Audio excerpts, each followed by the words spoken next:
The 22 Immutable Laws of Marketing by Reis and Trout. Introduction. Billions of dollars have been wasted on marketing programs that couldn't possibly work, no matter how clever or brilliant, or how big the budgets.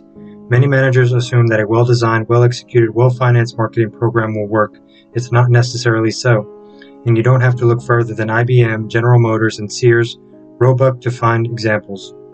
The tools and techniques used at Sears Roebuck might have been right, sometimes even spectacular, and the managers who ran the GM programs might have been the best and the brightest. Certainly the best and the brightest people traditionally have been attracted to the biggest and the best companies, like GM and IBM. But the programs themselves were based on assumptions that were flawed.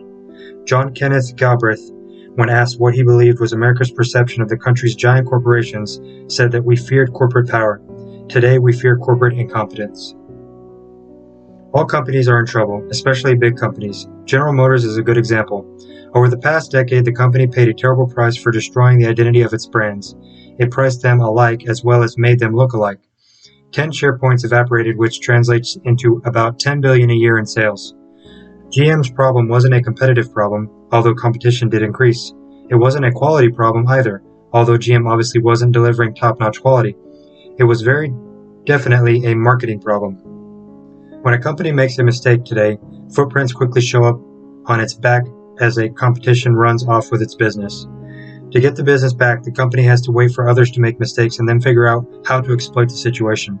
So how did you avoid making mistakes in your first place? The easy answer is to make sure your programs are in tune with the laws of marketing.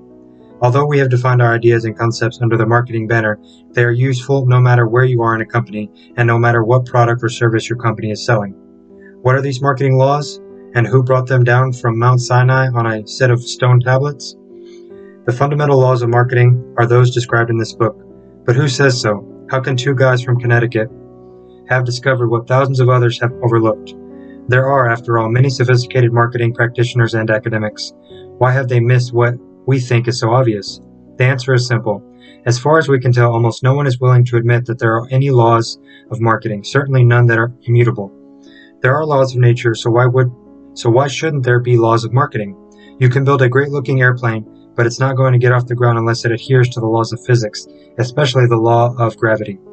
You can build an architectural masterpiece on the sand dune, but the first hurricane will undermine your creation.